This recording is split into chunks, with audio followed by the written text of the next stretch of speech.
Sometimes having a writer or director openly discuss one of their films can be really illuminating. They can unearth hidden meanings, behind-the-scenes stories, and respond to criticism in a constructive manner. Some, for better or for worse, even elect to revisit one of their earlier works in a new film, and flesh out a mythology they personally felt needed to be explored. For the most part, this is all fine and dandy. Issues only really start to arise when they explain things that didn't really need to be explained in the first place. Some filmmakers get so invested in their own film's critical post-mortem that they can end up dragging the feature down altogether, as has become increasingly apparent over the last year in particular. It just seems to be the case nowadays that some filmmakers don't seem able to let their work be, and it can often have the adverse effect of either demystifying a beloved story, or, in extreme examples, toxifying a project altogether. So, in the spirit of getting yelled at by the comments section and making it to the end of the video like that fella off Platoon,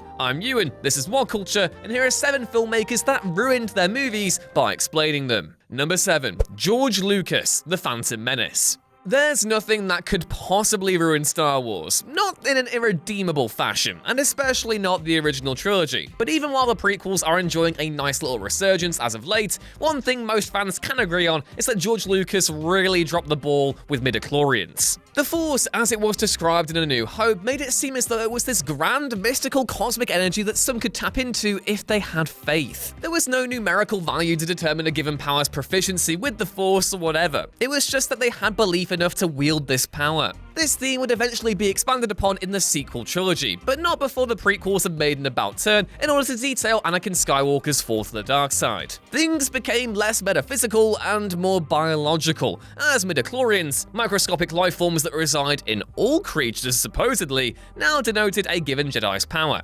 Anakin's fall could have been handled very differently, but there are still positives to be gleaned from the prequel's overarching story. Midichlorians, on the other hand, serve no purpose other than to explain what didn't need explaining. Number 6. Ridley Scott, Blade Runner. Ridley Scott's once reviled but now lauded sci-fi classic Blade Runner is one of the greatest films of all time. It also gave birth to one of the greatest audience debates of all time, with viewers split right down the middle in regards to whether or not protagonist Deckard, Harrison Ford, was a replicant or a human. Even the sequel, Blade Runner 2049, didn't come down definitively on either interpretation. It's just one of the great movie debates. Right up there alongside Inception's Is Leo Still in a Dream, Pulp Fiction's Elusive Briefcase, and how does Josh Brown do that hair thing he does?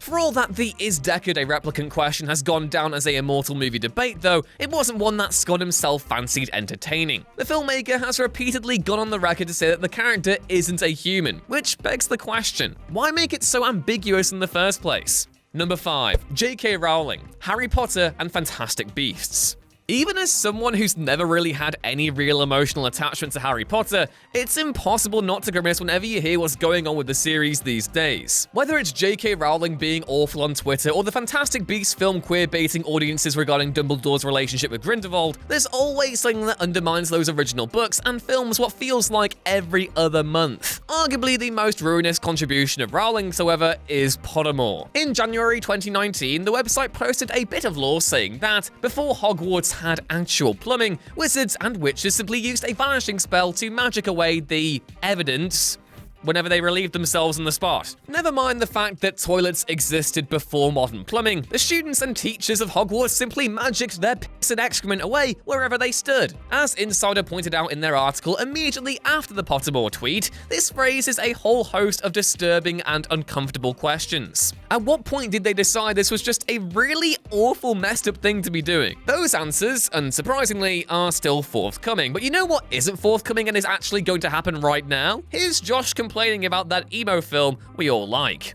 Number 4. Richard Kelly, Donnie Darko. Everything director Richard Kelly has said about Donnie Darko in the near 20 years since it released has made it clear that Donnie Darko was a total fluke. The dark thriller became an instant cult favorite in the early 2000s thanks to its moody retro soundtrack and ambiguous plot all about a deadly prophecy foreseen by a dead, time-traveling human bunny rabbit. As you can imagine, it was destined to start discussion, and the unanswered questions made for perfect icebreakers at stoner college house parties. The mysteries were more important than than that though. Donnie Darko was another film of that era obsessed with highlighting the anxieties of behind closed doors American suburbia, and the unanswered dread of the theatrical cut was integral in selling that drama. To capitalize on the infamy though, a director's cut made its way to home video with 20 whole minutes of footage Kelly couldn't originally implement due to his contract. Made up of boring waffle and nonsense sci-fi exposition, the new scenes slowed the film to a halt to essentially just give a time travel lecture, breaking all the mystique in the process. Number 3. The Russos, Christopher Marcus and Stephen McFeely, Avengers Endgame.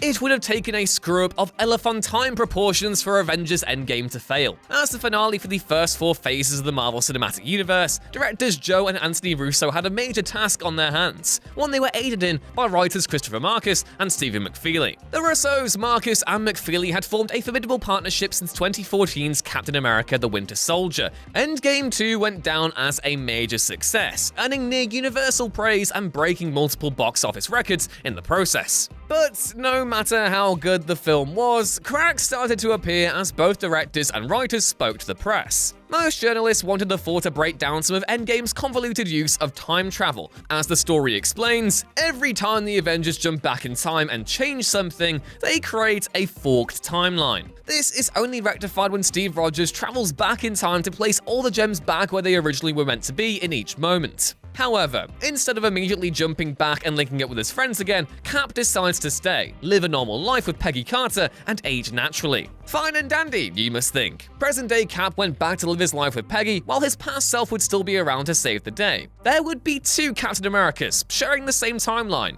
Easy, right?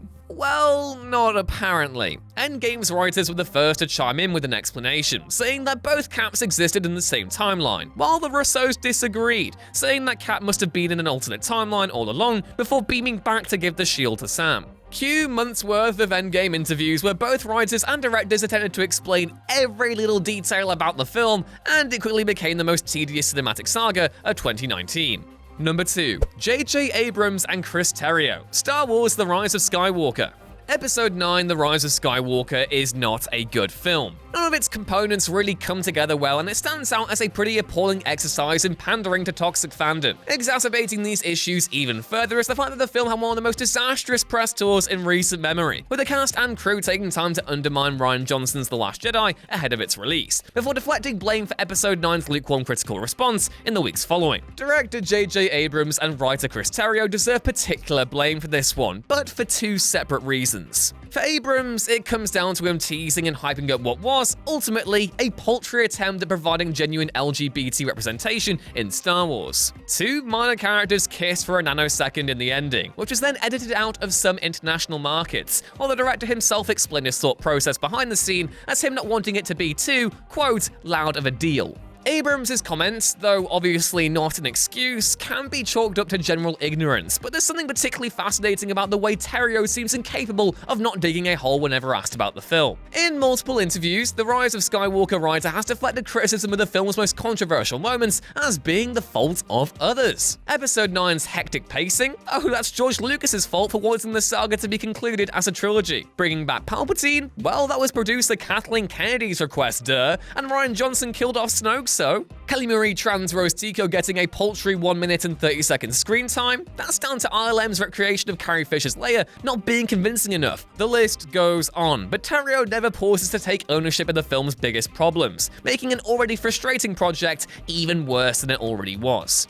And number 1, Todd Phillips, Joker 2019. Todd Phillips' Joker 2019 has somehow managed to delude a great deal of viewers into thinking it's some kind of underdog film. It's not. It's a film about the most popular comic book villain of all time, and owes much of its success to Batman, who is also the most popular superhero of all time. Take into account the amount of material it unashamedly lifts from Taxi Driver and The King of Comedy, and it seems frankly bizarre how anyone could consider Joker 2019 an avant-garde work that overcame the odds to find widespread acclaim.